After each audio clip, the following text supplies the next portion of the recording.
Hey guys, it's Ross going on the Space Couch today. I was going through one of my cupboards, or as I like to call it, one of my libraries, because it's full of books, and I found some real classics, some old Star Trek novels that I'd completely forgotten I even had. So let's check them out. First one, and this is by Alan Dean Foster, who is a fantastic author, and we've reviewed so many of his things. It's Star Wars and so many other things as well. Star Trek Log 4. I'll just bring that a bit closer so you can see the cover. There's the Enterprise, here are the aliens of the day. And that's just the back cover there, which I'll just read to you. A brand new series of action-packed adventures with the crew of the starship USS Enterprise, featuring Captain James Kirk, First Officer Spock, and Dr. Bones McCoy. Captain's Log, Stardates 5525.3-5526.2. After being bombarded with strange radiation, all organic matter on board the Enterprise starts to shrink, and that includes the crew. The Enterprise is sent to investigate the Delta Triangle, a vast and mysterious part of the galaxy where spaceships suddenly disappear, and Serrano Jones, interstellar trader and general nuisance, comes aboard the ship with his cargo of tribbles, innocent little furry creatures that refuse to stop growing. I thought it was Harry Mudd who did the tribbles, but I could be wrong. Like I said, I know Star Trek fairly well, the original series, but I don't know it like the back of my hand. But yes, very happy to have rediscovered this. And it sounds like some of them are just adaptations of episodes, but there might be some new tales in there as well. Now, next, and the other ones are all by James Blish, who's another fantastic author. We saw some of his book covers in Futuropolis for the cities and flight sequence. So first of all new Star Trek 2, adapted by James Blish. You see Spock and Kirk on the cover. This, I believe, is the episode it's adapting. Oh no, it's not. It's just The Ultimate Trip. Worlds Beyond Time, Worlds Beyond Ken. Now there's an old expression. It means knowledge. Based on the exciting NBC TV series created by Gene Roddenberry. Now, the back, you see how old it is.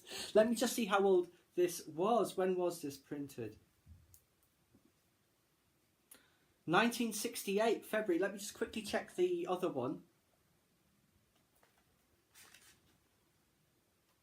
It just says, doesn't say the date on there, as you can see. It just has the books. But it would have to be something similar. But yes, this one. 8 journeys into the unexpected where the crew of the Starship Enterprise travel to the unexplored reaches of, and then it's missing. It's like trying to decipher the Rosetta Stone when there's a chunk out of it. So, new worlds, that's in the middle of a sentence I'm picking up from, of strange beings, bizarre customs, unknown dangers, and awesome excitement. A world where war is fought by computers. I remember that episode. It was a good one. With the Destructo booths that they all had to go into. A world inhabited by giant lizard-like creatures of conquest. A world ravaged by relentless plague of madness and death. That could have been a bunch of different episodes. A world where life has developed beyond the need for physical bodies. Yes, I do remember that one also. Travel now to the bold new worlds of tomorrow. Yes, now next, Star Trek 7. So you see the main cast. Very diverse. I mean, well, there's a Vulcan in there. And there's the Enterprise. And there is just the back cover, which I'll just read for you. Once again, Captain James Kirk of the Starship Enterprise travels to unexplored galaxies. No, they never left the galaxy. And their accompanying dangers with First Officer Spock, Dr. McCoy, and Chief Engineer Scotty, his ever-faithful and resourceful aides. On this mission, the Enterprise encounters a godlike being who demands absolute and eternal worship from the crew. That might have been the Greek gods episode. Kirk is lost on a beautiful planet on a collision course with an asteroid, a machine that can destroy entire worlds at will or raise the dead, attacks the Enterprise, and a woman whose tears can topple empires is taken aboard. I remember that one also. Next, Star Trek 8.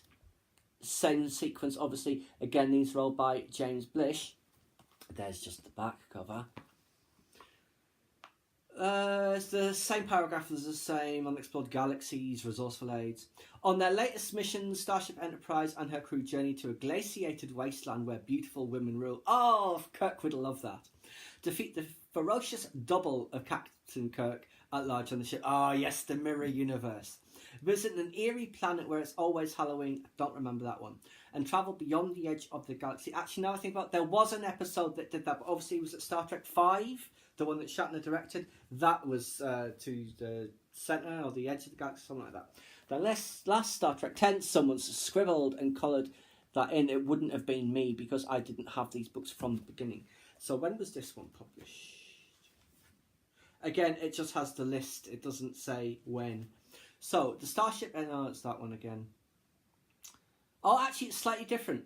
The Starship USS Enterprise continues its hazardous journey across the thresholds of space, carrying Kirk, Spock, Bones and Scotty into the perilous unknowns of the universe. As the Enterprise hurtles through light years of uncharted space, the crew are faced with a ravening, murderous monster aboard the Starship whose only instinct is to destroy. Kirk discovers an incredibly beautiful creature with strange powers of healing and no doubt sleeps with her, and First Officer Spock risks insanity when he views the forbidden Colossus. I've just had a cascade of my Star Wars figures. I just heard them falling over, so I just have to take a pic of that and post it on Insta. I posted one earlier as well because it's always the bounty hunters keep falling over. But other than that little segue, that is Star Trek 10. Also by James Blish. And then we couldn't discuss that without mentioning this. William Shatner's Up Till Now. I got this a few years ago. It is hilarious. It goes into... Well, it's his autobiography. And he's a great writer. Or he recounted stories to his ghostwriter very, very well. All his career, all the things he's been into. The death of his wife. Rocket Man. The time they were doing a series to punk an entire town that they were under attack by aliens. But this is... yeah. So... also, let's not forget his spoken word album, the Esperanto film, the only Esperanto film in the world he appeared in, which you see a clip of that. Ryan Reynolds is watching it when he's recovering in Blade Trinity just before the Dracula comes and wipes everyone else out. But yes, this is also hilarious. It really, really is. I do recommend this also. But yes, it was great to rediscover all those Star Trek novels. I'd completely forgotten I even had them. I shall have to start having a read of them. Please subscribe to my channel if you enjoyed this content. Leave me a comment or a suggestion for a upcoming topic you'd like to see discussed. Or like the video.